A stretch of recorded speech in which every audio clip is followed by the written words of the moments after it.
Magandang hapon po, 5:15 na po ng hapon ngayon at ngayon po ay araw ng Sabado at katatapos lang natin mag-live. Yan, nandito pa tayo sa kwarto. Nandito rin si Abby na nagwawala na naman. Yan, nandito pa rin po tayo sa kwarto dahil meron po tayong i-unboxing. Ito po in-order ko sa online at in-order ko po to dahil gusto ko pong ma-organize yung mga gamit ko doon sa kusina. Gusto ko maging maayos.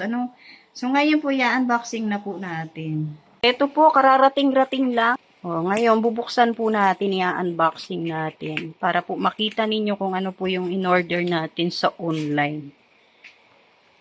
Abi, gusto mong ikaw ang magbukas? Tingnan mo ugali nito, oh. So, ayan, bubuksan po natin. Habang may dalawang kontrabida.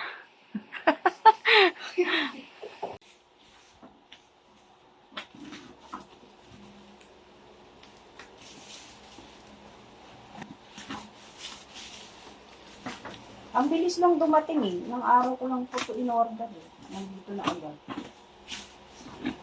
3 days lang. Parang. Hindi ko alam kung maganda to. Sa picture, maganda eh. Kaya nainganyo naman ako. Kasi kung pupunta ka dito sa mga tindahan, wala kang makitang ganito. Meron man pero mahal. Kasi mas mura sa online. Nabuksan din. Ito na.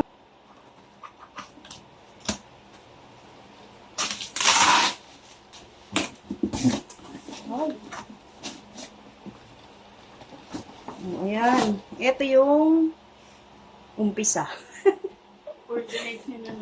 Syempre. So, ito po, ayan, ang magiging itsura po niya. Umorder po tayo nito kasi masikip po yung lalagyanan natin ng plato. So, ito po lalagyan po ng mga mangkok para yung cabinet po kasi natin doon masyado nang nabibigatan, lumulundo. So, umorder ako nito. Maliit lang naman para hindi masyadong masikip din sa kusina. Yan na. Kulay puti kasi kulay itim yung natin doon eh. Sa may bandang lababo. Uy, balot na balot ah. Ngayon, ang problema natin kung paano naman i-assemble. May mga ganito oh. Ano ito, kutsara? Ay, hindi. Alam ko na to. Mamaya makikita nyo kung para saan to.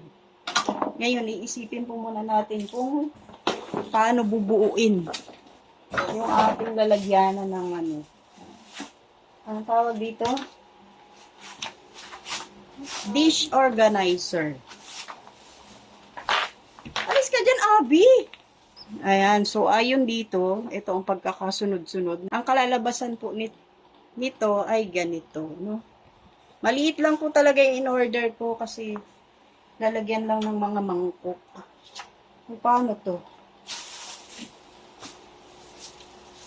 Parang madali lang naman. Ito,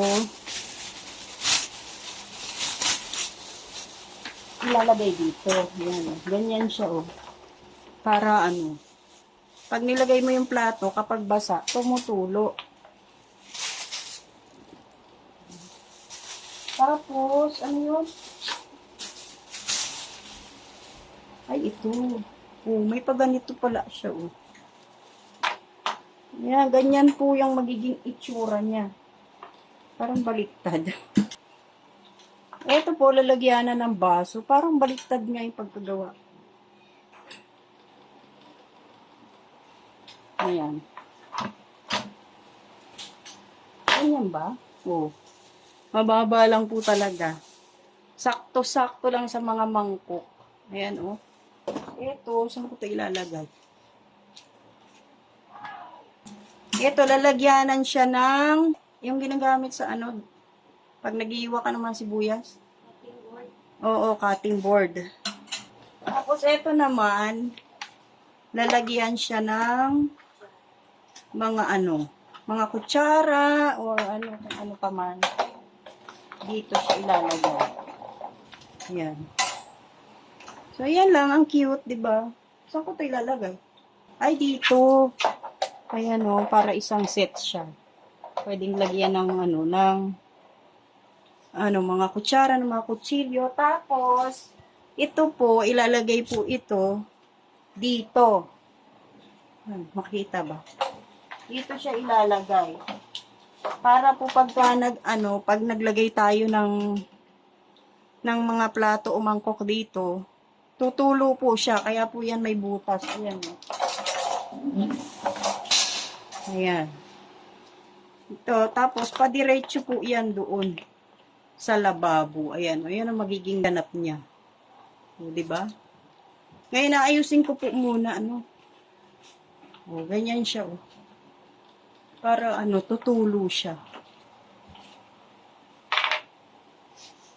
Ngayon, ikakabit na natin, i-assemble na po natin ang maayos para magamit natin. Yun na, makakabit na. Oh. Parang mas maganda kung dito. No? Oh, yan. Meron pa pala siyang ganito. Ito pala, ilalagay natin dito sa ilalim. Ayan. Dito natin ikakabit. Ayan na po, nailagay na natin yung siguro ito para hindi siya dumulas. Ayan, Tapos yan na, pwede na natin siyang gamitin. Di ba?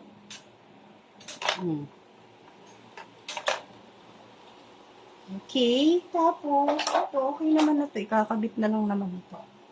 Ayan. Yahoo! Ang ganda, Ang cute din niya. Ang cute. Nabuo na natin. Ngayon, kailangan na lang po natin yung ilalagay. Ayan po, dito natin siya ilalagay, Meron po itong 3 layer, kaya lang, mas ginusto ko yung 2 lang ang layer. Gusto ko ng simple lang. Meron pong mas malaki pa po dito. Ito maliit lang po, Para po space saver talaga. Ito po, tignan nyo, nakita nyo yung mga gamit namin dito, siksikan, Pag nandito po lahat, hindi nakakasya. Mabigat na po. Lumulundo po yung cabinet. So, ayan. Kaya naisipan po nating bumili ng ganito. So, ito po yung mga ilalagay natin. Sukat naman siya, Isa. Ganyan po. Diba? Hindi na mabigat yung ating, cabinet. Dito sa ibabaw, pwede rin po yung plato. Yan, puti po yung pinili natin. Meron siyang puti, may aluminum, at saka itim. So, akin po, mas gusto ko yung puti para magmukhang malinis po yung ating kusina. Ito na po. Nakaayos na. At hindi na po lulundo yung ating cabinet. So, ito na lang po yung naiwan dito. Maganda rin siya, 2 na yan, Hindi natin pwedeng itaob dito agad. Dapat dito muna para tumulo, Kasi mabubulok yan, mga ngalawang po. Yan na.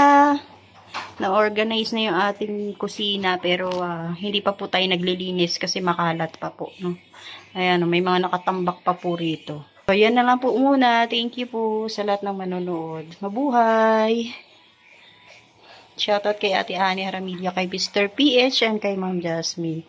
Sa Kalingap viewers and supporters, maraming salamat po. God bless. Magandang gabi po.